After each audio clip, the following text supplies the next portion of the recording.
നമ്മളൊക്കെ ഇന്നല്ലെങ്കിൽ നാളെ മരിച്ച അള്ളാന്റെ മുന്നിൽ ചെല്ലുമ്പോ ചോദ്യം ഉണ്ടാകുന്നത് നമ്മൾ മറക്കാതെ ഇങ്ങനെ ഓരോരുത്തർ ഉണ്ടാക്കിയൊക്കെ സ്വീകരിച്ചൊക്കെ ദീനായിട്ട് ഇതിനൊക്കെ പഠിച്ചോ കൂലി തരുന്ന ബന്ധം സങ്കല്പിച്ചു നോക്കുക.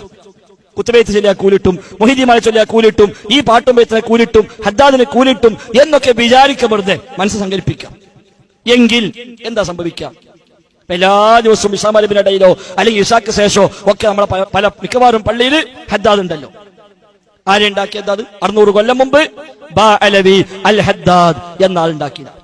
അതിപ്പോ എല്ലാവരും സമ്മതിക്കും, തർക്കമൊന്നുമില്ല. ഒരു ഹദ്ദാദിനെ പോയിട്ട് ഉസ്താദെ ഈ ഹദ്ദാദ് ആരുണ്ടാക്കിയെന്ന് ചോദിക്കാം. റസൂൽ ഉണ്ടാക്കിയ സഹാബികളൊക്കെ പട ചൊല്ലിന്ന് ഒരു ഉസ്താദും പറയില്ല. നിങ്ങൾ ചോദിച്ചു നോക്കി. ആ ചോദിക്കുമ്പോ ഉസ്താദ് മൊത്തം എന്താടാ എനിക്ക് വഹാബിക്കണോ ചോദിക്കും. ആയിക്കോട്ടെ, എന്നാലും വേണ്ടില്ല, നിങ്ങൾ ചോദിക്കാം. ഉസ്താദ് റസൂലും സഹാബികളും ചൊല്ലിയതാണോ ഹദ്ദാദ്? വേറെ ഒന്നും വേണ്ട, എല്ലാ ബഹുമാനും എല്ലാ ആദരവും നിലർത്തിക്കൊണ്ട് ചോദിക്കുക. ഞാൻ അങ്ങനെ ചോദിക്കാൻ പ്രയാസം ഉണ്ടെങ്കിൽ കുറച്ചും കൂടി നല്ല ചോദിക്കാം. ഉസ്താദ് റസൂലിന്റെ കാലത്ത് ഏശാമലിബിന്റെ ഇടയിലാണോ ഏശാക്ക് ശേഷമാണോ ഹദ്ദാദിൽ ചോദിക്കുക? ഒന്നിനത് ഒന്നുമില്ല, നമുക്ക് ആ സമയം തന്നെ നമുക്കും ചെല്ലാനാണ്. അപ്പൊ ഉസ്താദ് മണ്ടമ്മ ചോദിച്ചപ്പോ എടാ അന്നതൊന്നുമില്ല. പിന്നെ എന്നേ ഉസ്താദ് ഉണ്ടായി? ഇതൊരു 600 കൊല്ലം മുമ്പ് ബാ അലവി അൽ ഹദ്ദാദ് എന്നാൾ ഉണ്ടാക്കിയതാണ്. അതുകൊണ്ട് ഹദ്ദാദ് പേര് തന്നെ ബാ അലവി അൽ ഹദ്ദാദ് എന്ന ആളാണ് ഇതിന്റെ ഉപജ്ഞാതാവ് എന്ന് 600 കൊല്ലങ്ങൾക്ക് മുമ്പ്.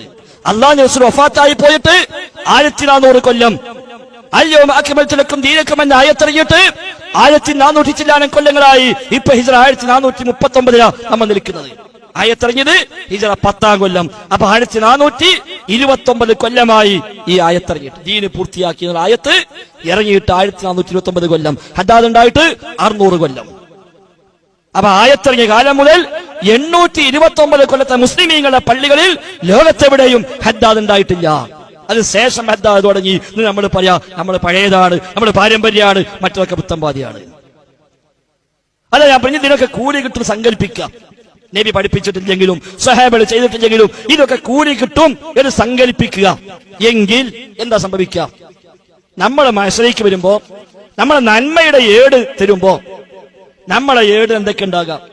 ഒരു 100 കുത്തുബൈത്ത്, ഒരു 10,000 ഹദ്ദാദ്, കുറെ നാരിയ സ്വലാത്ത്, കുറെ ബദർ ബൈത്ത്, കുറെ മൊഹീദ്ദീമാല, കുറെ മൗലൂദ്, കുറെ നബിദിനാഘോഷം, കുറെ ജാറത്തങ്ങ് പോയത്, നാച്ചപ്പെട്ടി പൈസ ഇട്ടത്, ഇതൊക്കെ നമ്മൾ നന്മയുടെ തുലാസിലുണ്ട്.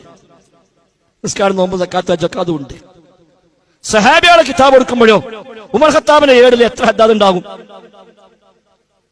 ഉമർ ഖത്താബിന് കിട്ടുന്ന ഏടില് ഹദ്ദാദ് ഉണ്ടാവില്ല, കുത്തുബൈത്ത് ഉണ്ടാവില്ല, റാത്തീബ് ഉണ്ടാവില്ല, സ്വലാത്ത് നാരിയ എന്ന നാരിയ സ്വലാത്ത് ഉണ്ടാവില്ല.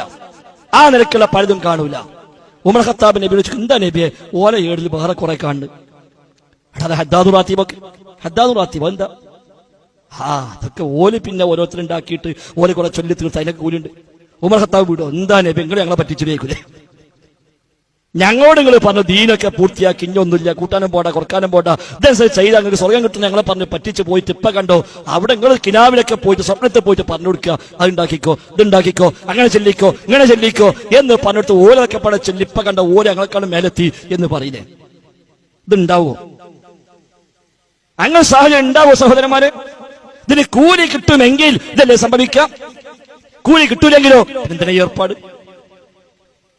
അല്ലെങ്കിൽ തെളിയിക്കാൻ കഴിയണം റസൂലും സഹാബത്തൊക്കെ ഹദ്ദാദ് ചൊല്ലിയിട്ടുണ്ട്, റാത്തീബ് ചൊല്ലിയിട്ടുണ്ട്, കുത്തുബിയത്ത് കഴിച്ചിട്ടുണ്ട്, നേർച്ച ഈ വക നേർച്ചപ്പെട്ടേക്ക് പണം പറഞ്ഞിട്ടുണ്ട് എന്നൊക്കെ തെളിയിക്കാൻ പറ്റണം. അങ്ങനത്തെ ഒന്നില്ല. ഇനി നമുക്ക് ആലോചിക്കാൻ മാണോ വേണം, എന്നാലും വേണ്ടില്ല, ഞങ്ങൾക്കത് മതി, ആയിക്കോട്ടെ, ഒരു കുഴപ്പമില്ല, ഒരു കുഴപ്പമില്ല, പറയാനുള്ളത് പറഞ്ഞു കഴിഞ്ഞു മാത്രം. സഹോദരന്മാരെ, അറിഞ്ഞോ അറിയാതെയോ നമ്മൾ പലയിടത്തും ചരിത്രത്തിൽ വഞ്ചിക്കപ്പെട്ടിരിക്കുന്നു.